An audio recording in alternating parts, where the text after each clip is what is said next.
அனைவருக்கும் வணக்கம். அன்பிற்கினியவர்களே, கடலூர் தொன் குவனல்லா மாணவர் இல்லத்தில் நடைபெறவிருக்கும் 12ஆம் ஆண்டு உலக மாற்றுத்திறனாளிகள் தினத்திற்கு குவனல்லிய குடும்பத்தின் சார்பில் உங்கள் அனைவரையும் வருக வருக என வரவேற்பதில் பெரும் மகிழ்ச்சி அடைகின்றேன். தடைகளை உடைத்திட புது வாழ்வு படைத்திட என்னும் தலைப்போடு இந்த நாளை நாம் அனைவரும் சேர்ந்து கொண்டாடுவோம். வாருங்கள். இயற்கையின் படைப்பில் ஒவ்வொன்றும் வித்தியாசமானவை, ஒவ்வொன்றும் ஒவ்வொரு விதமான அழகியல் அம்சங்கள் நிறைந்தவையாக இருக்கிறதை பார்க்கிறோம்.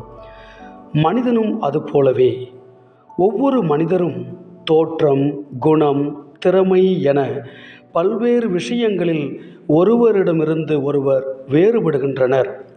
யாரும் 100% முழுமையானவர்களாக படைக்கப்படுவதில்லை. ஒவ்வொருவரிடத்திலும் ஏதோ ஒரு குறைபாடு இருக்கத்தான் செய்கிறது. அதனை பெரிதாக எண்ணி வருந்தாமல் எதிர்த்து போரிடுபவர்களே வெற்றியாளர்களாக உயர்கிறார்கள். மாற்றுத்திறனாளிகளும் அவ்வாறாக தங்களது உடல் உள்ள குறைகளை துச்சமென நினைத்து மீண்டெழுந்து சாதனையை படைத்தவர்கள் பலர் இருக்கிறார்கள். பிறப்பும் இறப்பும் இயற்கையின் நியதி. மண்ணில் பிறக்கும் ஒரு குழந்தையானது எந்த இடத்தில், எந்த வீட்டில், எந்த இனத்தில், எப்படியான தோற்றத்தோடு பிறக்க வேண்டும் என்பதை அந்த குழந்தை தீர்மானிப்பதில்லை. அதை போலவே மாற்றுத்திறனாளிகள் எவரும் அப்படி பிறக்க விரும்பி பிறப்பதில்லை. உடலிலோ அல்லது உள ரீதியாகவோ ஏற்பட்ட குறைபாட்டினால் சில செயல்களை ஆற்ற முடியாதவர்களையே நாம் மாற்றுத்திறனாளிகள் என்கிறோம். மரபணுவில் ஏற்படும் மாற்றங்களால் பிறப்பிலேயே ஏற்படும் குறைபாடுகள், கருவில் இருக்கும்பொழுது தாய் நோய்க்கு ஆளாகுதல், விபத்தினால் ஏற்படும் மாற்றங்கள் என பல காரணிகள் ஒருவரை மாற்றுத்திறனாளி ஆக்குகிறது. அவர்களை சமூகத்திலிருந்து ஒதுக்கி வைக்காமல் அவர்களையும் இணைத்து வாழ வேண்டியது இந்த சமூகத்தின் கடமையாக இருக்கிறது. சமூகத்திலே மாற்றுத்திறனாளிகளை குறைபாடு உடையவர்களாக கருதும் மனப்போக்கை நாம் மாற்ற வேண்டும். இங்கு சாதிப்பதற்கு ஊனம் ஒரு குறை இல்லை என்பதை உணர்ந்து தன்னம்பிக்கையோடு வாழ்ந்திட அவர்களுக்கு அனைவரும் உதவியாய் இருத்தல் வேண்டும். அன்பிற்கினியவர்களே, இந்த உலகத்தில் மாற்றுத்திறனாளிகளை மிகப்பெரிய சிறுபான்மையினர் என்று குறிப்பிடுகிறது உலக சுகாதார நிறுவனம். உடல் குறைபாடு, புலன் குறைபாடு, அறிவுத்திறன் குறைபாடு, உளவியல் குறைபாடு, பிற நோய்கள் தொடர்பான குறைபாடு என சாதாரண மனிதர்களுடன் ஒப்பிடும் பொழுது சற்று தங்களுடைய கடமைகளை இயற்ற முடியாதவர்களையே நாம் மாற்றுத்திறனாளிகள் என்று சொல்கிறோம். இந்த உலகத்தில் காணப்படும் அனைவருமே இறைவனுடைய பிள்ளைகள்தான். அவர்கள் ஒவ்வொருவருக்கும் தனித்துவமான திறமைகள் காணப்படுகின்றன. ஒருவருடைய குறைகளை காணாது நிறைகளை கண்டு அவர்களை கொண்டாட வேண்டியது நம் அனைவரின் கடமையாய் இருக்கிறது. இந்த மாற்றுத்திறனாளிகளுடைய கணக்கெடுப்பை பார்க்கும் பொழுது 2011ஆம் ஆண்டு இந்தியாவில் எடுக்கப்பட்ட கணக்கெடுப்பின்படி இந்தியாவில் மட்டும் 7 கோடிக்கும் அதிகமானோர் மாற்றுத்திறனாளிகளாக இருக்கின்றனர். அபிவிருத்தி அடைந்த நாடுகளை விட ஏழை நாடுகளாயிருக்கும் இந்தியா போன்ற நாடுகளில் இவர்கள் எண்ணிக்கையில் அதிகமாக இருப்பதாக உலக சுகாதார நிறுவனம் கூறுகிறது. இந்த மாற்றுத்திறனாளிகள் எதிர்கொள்ளும் சவால்கள் என்னென்ன என்று பார்க்கும் பொழுது மாற்றுத்திறனாளிகள் பல்வேறு வகையான சவால்களை எதிர்கொண்டே தமது வாழ்வை தொடக்க முதல் கடைசி வரை வாழுகின்றனர். மாற்றுத்திறனாளிகளுக்கு சமூக சேவைகள் மற்றும் அரசு நிறுவனங்கள் பல நிதி உதவிகளை வழங்கினாலும் அவர்களுடைய நல்வாழ்வுக்கு போதுமானதாக எதுவும் இருப்பதில்லை. இவர்களால் தங்களது அன்றாட வாழ்வை சரியான முறையிலே கொண்டு செல்ல முடியாத நிலைமை இருக்கிறது. சக மனிதர்களைப் போல தமக்கு விரும்பிய தொழில்களை செய்ய முடியாமல் இருக்கிறது. சமூகத்தில் ஒதுக்கப்பட்டவர்களாக, புரிந்து கொள்ளப்படாதவர்களாக, முத்திரை குத்தப்பட்டவர்களாக அவர்கள் தவிக்கிறார்கள். தங்களது அன்றாட தேவைகளை நிறைவேற்றுவதற்கு கூட பிறரை நாடுகின்ற நிலைமை, அவர்களுக்கு ஏற்றது போல உபகரணங்களோ அல்லது சமூக கருவிகளோ இடங்களோ இருப்பதில்லை. அவர்கள் பிறரை எதிர்கொண்டே சார்ந்தே வாழ வேண்டிய நிலைமை இருக்கிறது. மாற்றுத்திறனாளிகளுக்கு கிடைக்கப்படக்கூடிய கல்வி மற்றொரு சவாலாக இருக்கிறது.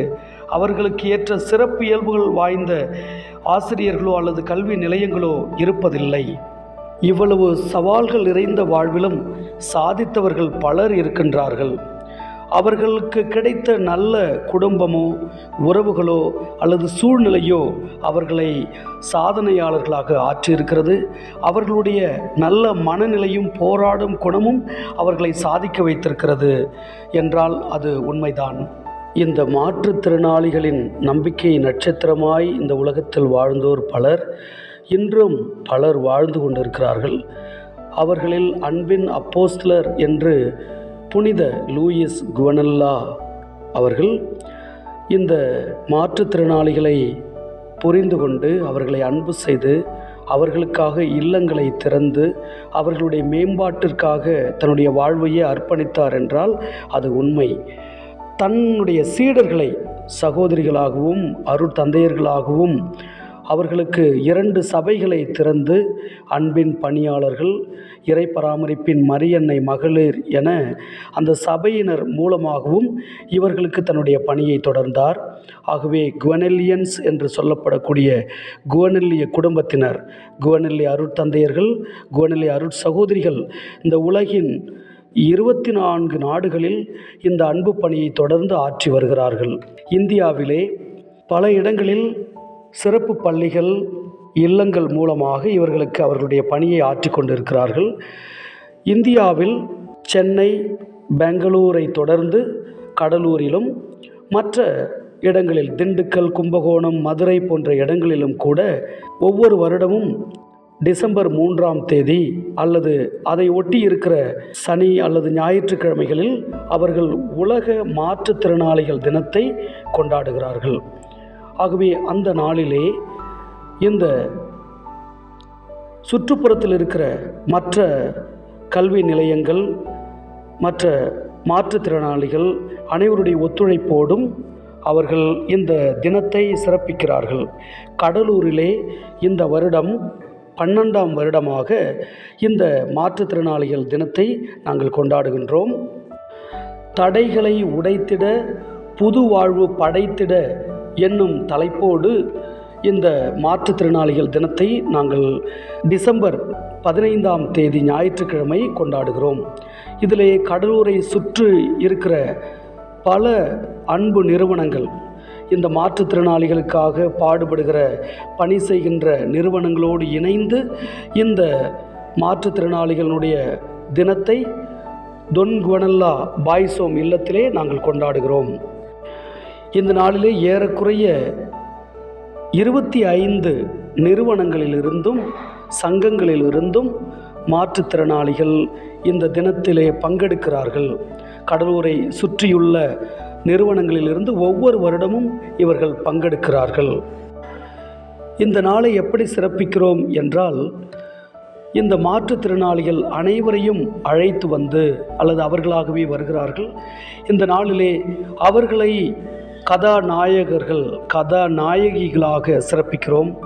அவர்களுடைய புன்னகையோடும் மகிழ்ச்சியோடும் அவர்களுடைய திறமைகளை வெளிப்படுத்தி அவர்கள் இந்த உலகத்தில் மாற்றும் திறனாளிகள், இந்த உலகையே மாற்றும் திறனாளிகள், திறன் படைத்தவர்கள் என்கிற அந்த எல்லாருடைய பாராட்டுதல்களோடும் புன்னகையோடும் மகிழ்ச்சியோடும் அவர்கள் தங்களுடைய திறமைகளை, பல்வேறுபட்ட திறமைகளை வெளிப்படுத்தி மகிழ்ச்சிப்படுத்துகிறார்கள்.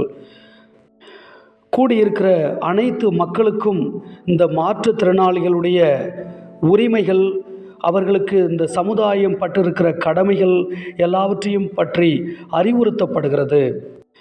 இந்த மகிழ்ச்சியான நாளிலே எல்லாரும் சமமாக சகோதர சகோதரிகளாக தங்களுடைய அன்பை பகிர்ந்து மகிழ்ச்சியான அன்பின் உணவை உண்டு பரிசு பொருட்களை பெற்று அவர்கள் மிக சந்தோஷமாக இந்த நாளை அவர்கள் கழிக்கிறார்கள். அவர்களுக்காக வந்திருக்கிற துறவிகள் மற்றும் நல்லெண்ணம் படைத்த மனிதர்கள் அனைவரும் சேர்ந்து அவர்களுக்காக ஜெபிக்கிறோம், அவர்களுடைய நல்வாழ்விற்காக ஜெபிக்கின்றோம். ஆகவே இந்த நாளை மிக சந்தோஷமாக மகிழ்ச்சியாக ஒரே கடவுளின் குடும்பமாக நாங்கள் இதை கொண்டாடுகிறோம். அன்பே கடவுள், வாழ்வை வாழ்வதற்கே ஒன்றே குலம் ஒருவனே தேவன் என்கிற எண்ணத்தோடு ஒரே குடும்பமாக மகிழ்ச்சியாக இந்த நாளை செலவிடுகிறோம்.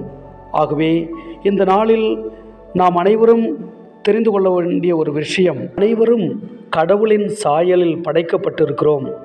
நாம் அனைவரும் சமம். எதை இழந்தீர்கள் என்பதல்ல, என்ன இன்னும் மிச்சம் இருக்கிறது என்பது முக்கியம் என்று சொல்வார் ஸ்டீஃபன் ஹாக்கிங். அதுவே வாழ தெரிந்தவர்களின் அருமையான தெரிவு ஆகும். ஆகவே இழந்ததை மறந்துவிட்டு சவால்களை சாதனை பயணங்களாக ஆக்கும் நல்லெண்ணத்தை நாம் வளர்த்திடுவோம். ஒவ்வொருவருக்குள்ளும் தனித்திறமைகள் உள்ளன.